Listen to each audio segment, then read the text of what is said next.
Salut, c'est Néo. Dans cette vidéo, on va voir les 10 choses à mettre en place pour vendre ses instrus en 2026 et faire de plus de 2000 $ par mois. Donc c'est ce que je fais moi. Ça c'est moi, j'ai réussi à devenir top 1% selon Muso. Je fais des concerts, je vends des instrus.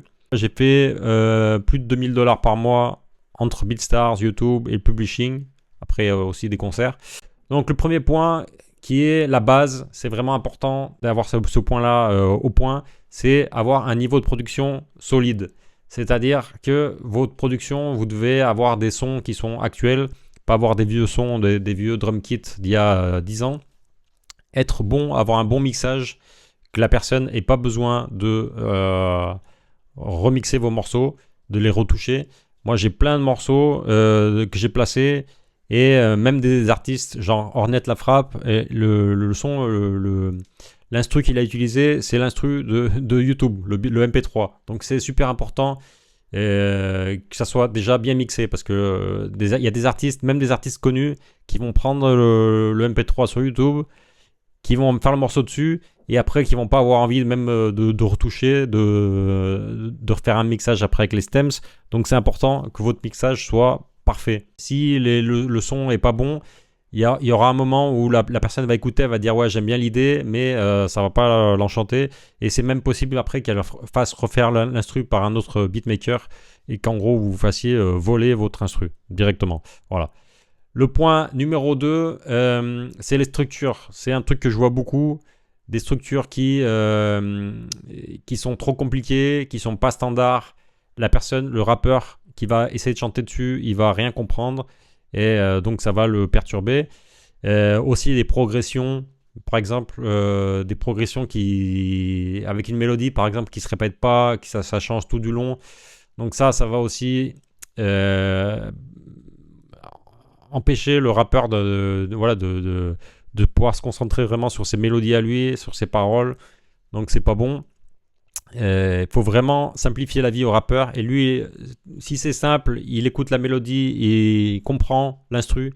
En gros, s'il arrive en deux loops comprendre l'instru, voilà, pour lui c'est bon. Il peut, même sans avoir écouté toute l'instru, il peut commencer à rapper dessus sans problème.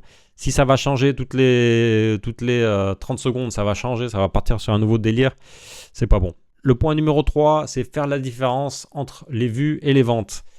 Si vous faites des instrus qui vont être écoutés, par exemple, comme des instrus lo-fi, par exemple, c'est des instrus qui sont pas faites pour que les rappeurs chantent dessus. Donc vous allez peut-être faire des vues, mais ça va pas être des vues qualifiées, ça va pas être des vues qui vont vous rapporter des ventes. Et donc YouTube paye pour les vues, mais ça paye pas beaucoup, surtout pour de la musique, ça paye vraiment pas beaucoup. Donc ça peut être un plus, mais c'est vraiment pas votre objectif. Si vous faites que des vues de gens qui viennent écouter de la musique, qui vont écouter vos instrus en fond pour étudier, pour faire autre chose, bah c'est pas bon, c'est pas ce que vous cherchez. Et il vaut mieux faire. Moi, avec mes chaînes précédentes, je faisais pas beaucoup en AdSense, je faisais 50 € maximum, 100 €. Et même comme ça, j'arrivais à faire un salaire avec la vente d'instrus sur BeatStars. Donc, c'est important de vraiment chercher des rappeurs, pas chercher des gens qui vont écouter, pas chercher les vues. Donc, ça, c'est super important. Voilà. Le point numéro 4, c'est trouver une niche qui est recherché. Ça sert à rien de poster des instrus avec avec un titre qui par exemple un chanteur qui est plus, je sais pas, par exemple Booba. Imaginons que Booba, il n'y a plus personne qui cherche des instrus du type Booba. Bah, il faut pas choisir, il faut pas mettre dans votre titre Type Beat Booba par exemple. Voilà. Donc c'est important de regarder ce que les gens cherchent actuellement.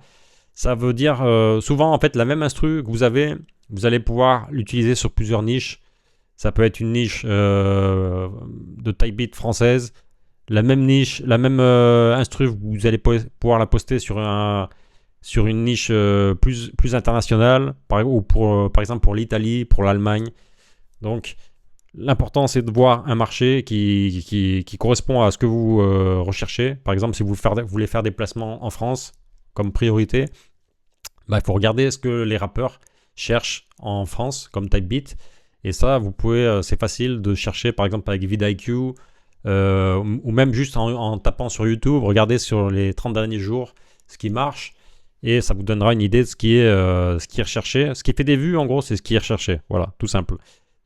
Tant au niveau de la niche, du titre, tant au niveau du type d'instru. Donc, c'est à vous d'analyser tout ça. Moi, j'ai un exemple. Par exemple, j'ai une instru que j'avais mis sur une chaîne de Typebeat pour une niche qui était des artistes en Espagne. Cette vidéo, elle m'avait fait 4000 vues. Je l'ai posté après la même instru exactement sur une autre chaîne qui était pour un marché, une niche plus globale, plus, on va dire, européenne. Et là, l'instru, elle avait fait 200 000 vues, pardon. Voilà. Donc, c'est important de choisir la niche. C'est important de choisir le bon titre, parce que les gens, en fait, c'est la première chose qu'ils vont voir. Voilà. Ensuite, il faut analyser ce qui marche. Ça sert à rien de penser que vous faites les meilleurs instrus, que si les gens ils aiment pas vos instrus, bah c'est que c'est pas les bons rappeurs. C'est pas ça, c'est que vous devez regarder ce qui marche, parce que vous êtes là pour résoudre le problème des rappeurs. Donc il faut voir c'est quoi leur problème, c'est quoi ce qu'ils recherchent. Donc s'il y a des instrus qui font beaucoup de vues, c'est très important d'analyser, de voir pourquoi elles font beaucoup de vues. Est-ce que c'est la structure? Est-ce que c'est le type de son qui est choisi? Est-ce que c'est le mixage? Par exemple, si là il y a ce qui est devenu à la mode, là, le clipper sur le master. Si les gens ils veulent ça, il faut que vous l'intégriez dans vos instrus. Voilà. À moins vraiment que ça vous dérange, que vous aimiez vraiment pas ça. Mais voilà. En plus, c'est un bon challenge. Moi, c'est quelque chose que je faisais pas avant et que j'ai découvert. Et voilà, c'est intéressant de s'améliorer, de connaître d'autres techniques de mixage, d'autres types de sons, etc. Voilà. Si vous voyez des choses qui sont intéressantes et que vous n'arrivez pas à les faire, bah, c'est qu'il faut que vous cherchiez comment les faire. Voilà, c'est ça votre travail. Ensuite, le point numéro 6, très très important, c'est d'avoir une routine. C'est important de mettre en place une routine et des objectifs. Par exemple, moi, sur ma dernière chaîne, je me suis dit que j'allais poster tous les jours. Voilà, tous les jours. Et j'ai pas réussi à le faire, en vrai. Mais je m'y suis, voilà, à 99%, je l'ai fait. Il y a eu voilà, des jours exceptionnels où je pouvais pas le faire. Mais aussi, il y a eu beaucoup de jours où je n'allais pas être chez moi et j'ai réussi à faire 2 instrus par jour, par exemple, et programmer des instrus. Voilà, mais c'est très important parce que, voilà, dans mon exemple de la dernière chaîne, j'ai posté pendant 20 jours sans résultat, sans faire de vues, aucune vue, ou vraiment pas beaucoup, 10 vues, 50 vues par jour. Voilà, c'était vraiment très mauvais. Et c'est seulement au bout de la 20e instru que ça a commencé à péter au niveau des vues et que YouTube a compris à qui montrer les vidéos. Et donc voilà, là où la majorité des gens auraient abandonné, bah moi j'avais continué parce que voilà, je m'étais dit, je vais faire ça pendant 1 mois et on verra bien. Et surtout, voilà, j'ai pas faibli. J'ai fait, surtout au début, j'ai vraiment fait une instru par jour, même 2 instrus par jour au tout début, pendant les 2 premières semaines. Et ça a vraiment marché, donc c'est vraiment très important. Voilà. Ça ne veut pas dire que vous devez faire une instru par jour. Si vous faites, moi dans tous les cas, je recommande faire au moins 2 ou 3 instrus par semaine. Mais si vous mettez ça comme, voilà, si vous vous dites que vous allez faire 2 instrus par semaine, c'est important que vous le fassiez vraiment, quoi. Même si vous avez des problèmes, des voyages, des décès. Voilà, moi j'ai même eu des décès dans ma famille et je me suis quand même, j'ai quand même essayé de faire ce que je m'étais dit parce que voilà, c'est important. Ensuite, le point numéro 7, super important. Voilà, vous avez votre instru qui est bien foutu, bonne structure, choisis une bonne niche. Donc voilà, presque tout, vous avez presque tout. Et là, c'est important d'avoir le bon titre et la bonne miniature. Quand vous analysez les niches dans lesquelles vous allez vous placer vos instrus, vos produits en gros, c'est important de regarder les titres et les miniatures qui marchent. Si vous faites quelque chose de totalement différent, les gens vont pas comprendre que c'est une instru par exemple, ou alors ça va rien leur dire, ça va pas leur parler et ils vont pas cliquer dessus. Si les gens cliquent pas sur votre instru et ils l'écoutent pas, même si c'est la meilleure instru du monde, voilà, ça va pas être bon. Et donc ça c'est très très important. Analyser, c'est vraiment la première étape avant de poster, même d'analyser tout ça. Les titres et les miniatures, la niche, c'est très important. Ensuite, le point numéro 8, c'est le deuxième point après les titres et miniatures qui est très important, c'est la rétention.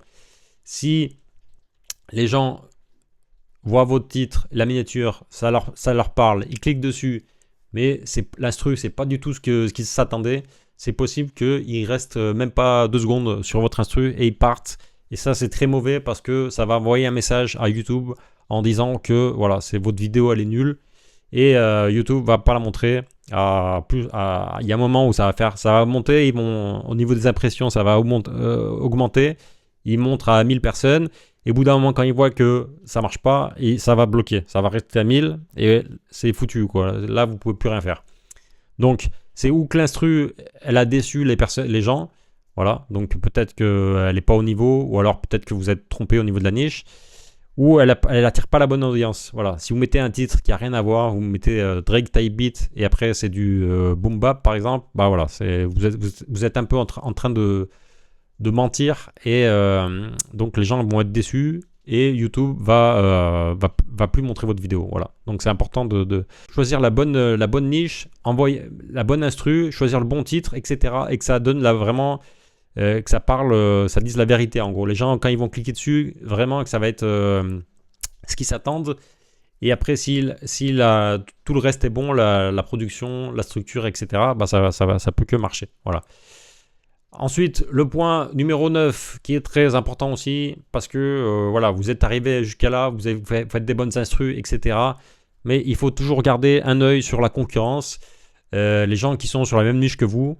Parce que eux, ils vont des fois faire des choses différentes de ce que vous faites vous, qui vont marcher. Et donc, c'est important que vous analysiez pourquoi ça marche mieux ou pourquoi ça marche même moins bien. Voilà, vous pouvez analyser, voir si c'est au niveau du mixage ils font des trucs différents, au niveau de l'énergie, des structures, de la production, qui rajoutent des trucs bizarres, des intros différentes avec par exemple des samples.